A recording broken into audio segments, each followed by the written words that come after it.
സുബഹിക്ക് ശേഷമുള്ള ഉറക്ക് ശൂന്യതയാണ്. അത് ഇബാദത്തിന്റെ സമയമാണ്, ഉണർന്നിരിക്കേണ്ട സമയമാണ്, തൻ്റെ മനസ്സിനും ശരീരത്തിനും ആരോഗ്യം ലഭിക്കുന്ന സമയമാണ്. അത് ഉറങ്ങിക്കളയാൻ പാടില്ല. ഇമാം ഗസ്സാലി റഹ്മത്തുള്ളാഹി അലൈഹി അടക്കമുള്ള ഇമാമുകൾ അത് ഉദ്ധരണി സഹിതം ആ വിഷയത്തെക്കുറിച്ച് സമഗ്രമായി പഠിച്ചതിന് ശേഷം പിന്നെ ഉറങ്ങിയിട്ടില്ല. എത്ര ത്യാഗങ്ങൾ സഹിച്ചാണ് പലപ്പോഴും അതിനെ നേരിട്ടത് എന്ന് ഞങ്ങൾ ആലോചിക്കലുണ്ട്. ചിലപ്പോൾ മംഗലാപുരത്തോ അല്ലെങ്കിൽ കൊല്ലത്തൊക്കെ പരിപാടി കഴിഞ്ഞ് തിരിച്ചെത്തുമ്പോൾ ട്രെയിന് വൈകിക്കഴിഞ്ഞാൽ വീട്ടിലെത്തുമ്പോൾ 4 മണിയൊക്കെ ആവും. 4 മണിക്ക് വീട്ടിലെത്തിയാൽ പിന്നെ അവിടെ ഉറങ്ങാനുള്ള സമയം എത്ര ഉണ്ടാവുമെന്ന് നമുക്കറിയാലോ. കുറച്ച് സമയം ഉറങ്ങി പിന്നെ എണീറ്റ് പിന്നെ സുബഹി നിസ്കരിച്ച് കടക്കാം വേണമെങ്കിൽ.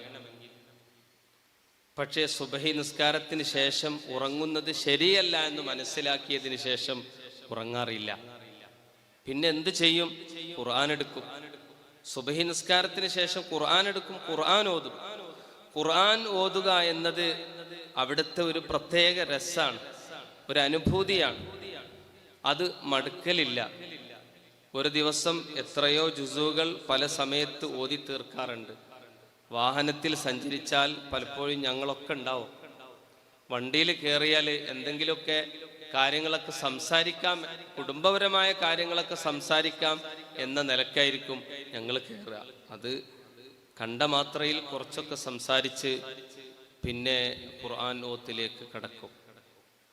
ഇന്ന് ഇത്ര എനിക്ക് ഓതണം എന്ന് മനസ്സിലാക്കിയാൽ അത് രാത്രിയാകുന്നതിന് മുമ്പ് ഓതി തീർക്കും.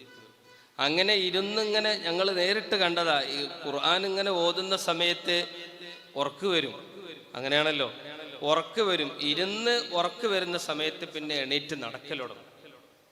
ഏതായാലും തുലുഉ ശംസ് ആയി എന്ന് ഉറപ്പായാൽ, സൂര്യോദയം നടന്നു എന്ന് ഉറപ്പായാൽ പിന്നെ പോയി കിടക്കും. അപ്പൊ ശൂന്യത മാറി. ഇങ്ങനെ ജീവിതത്തിലുള്ള കൃത്യനിഷ്ഠ പലപ്പോഴും ഞങ്ങൾ നേരിട്ട് അനുഭവിച്ചതും കണ്ടതുമാണ്.